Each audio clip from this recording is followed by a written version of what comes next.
રાજસ્થાનમાં હોળી ધૂળેટી પર્વની વિશેષ મહત્વ હોય વડોદરા શહેરમાં છેલ્લા 100 વર્ષ ઉપરાંતથી વરસતા સમસ્ત સરગરા યુવા એકતા મંડળ દ્વારા ગેર નૃત્ય સાથે પરંપરાગત હોળી ધૂળેટી પર્વની ઉજવણી કરી હતી।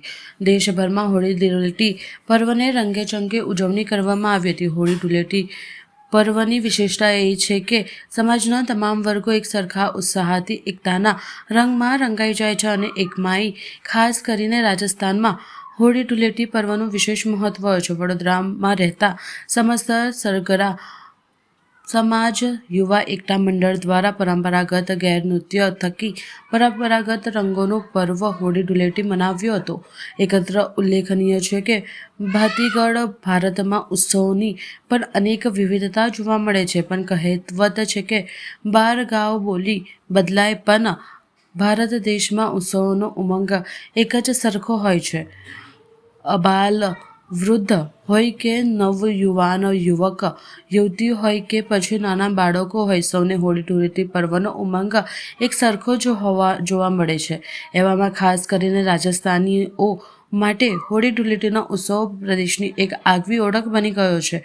વતનથી દૂર હોવા છતાં રાજસ્થાનીઓની પરંપરા રીતે પર્વ મનાવે છે, ત્યારે આવો જ એક હોળી ધૂળેટી પરંપરાગત ઉત્સવ અને ઉમંગ વડોદરા શહેરમાં જોવા મળ્યો હતો। શહેરના ફતેપુરા વિસ્તારમાં આવેલ મારવાડી મહોલ્લામાં છેલ્લા 100 થી 150 વર્ષ પૂર્વે વસેલા સરગરા સમાજના યુવા એકતા મંડળ દ્વારા હોળી પ્રગટાવ્યા બાદ વિશેષ પૂજા અર્ચના કરી સમાજની મહિલાઓ પરંપરાગત ગીત અને પુરુષોએ પરંપરાગત નૃત્ય કરવામાં આવ્યું હતું। વડોદરામાં સમાજની સંસ્કૃતિ ઉજાગર કરી હતી।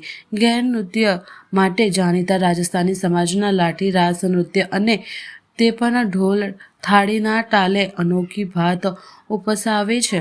વડોદરાના રાજસ્થાની સરગરા મારવાડી સમાજના લોકોએ ભારે ઉમંગ અને ઉત્સાહભેર ગેર નૃત્ય દ્વારા હોળી ધૂળેટી પર્વની પરંપરા ઉજવણી કરી હતી। અમારે અહીંયા સરગરા સમાજ છેલ્લા 120 વર્ષથી ગુજરાતમાં વસીએ છે અને પરંપરાગત હોળી અમારો રાષ્ટ્ર તહેવાર જેવું છે, તે અમે સાથે મળીને ઉજવીએ છીએ।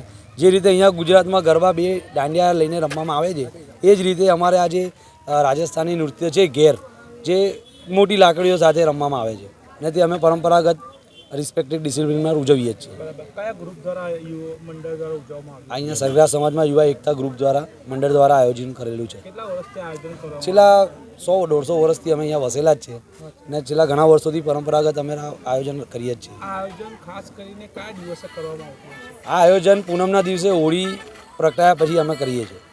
શું નામ છે આપનું? મારું નામ નીતિન કુમાર રમેશભાઈ મારવાડી।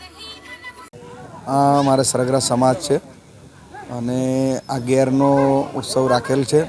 રાજસ્થાની ગેર જે ગરબામાં જે દાંડિયા વડે ગરબા રમવામાં આવે છે, એવી રીતે આ મોટી લાકડી દ્વારા ગેર રાસ રમવામાં આવે છે।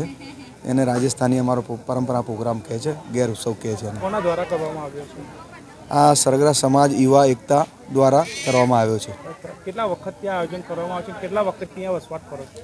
અમે છેલ્લા 120 વર્ષથી અહીંયા વસાવાસ કરીએ છીએ અને અમારા જે વડીલો હતા એ બી આ તહેવારો કરતા હતા। અમે યુવા બી ભેગા થઈને આ તહેવારો કરીએ છીએ, છેલ્લા ખાસા વર્ષથી કરીએ છીએ। આ તહેવાર ખાસ કરીને કયા દિવસે મનાવવામાં આવે છે?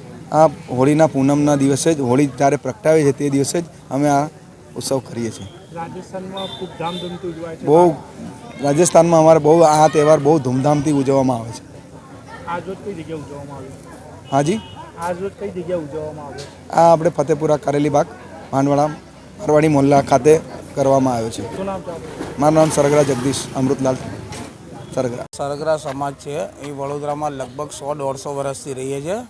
પહેલાં અમે ફતેપુરા રામરાજ હોટલ પાસે રહેતા હતા અને ત્યાં લગભગ 150 વર્ષથી આ ગરબાનું ગેર જેવું આયોજન કરીએ છીએ ને જે લાકડીઓથી અમે ગરબા જેવું જે લાકડીઓમાં રાસ રમે છે એ રીતે અમે ગરબા આ જે ગરબામાં રમે છે એ રીતે અમે રમીએ છીએ। અને 100-150 વર્ષથી પહેલાં તો રાજા પણ અહીંયા ગેર જોવા આવતા હતા ફતેપુરામાં, એ પોતે પણ અહીંયા ગેર જોવા આવતા હતા અને લગભગ 100-150 વર્ષથી અમે વસીએ છીએ અને અમે હર વર્ષે આ પૂનમના દિવસે હોળીને દહન કર્યા પછી આ આયોજન કરતા હોઈએ છીએ।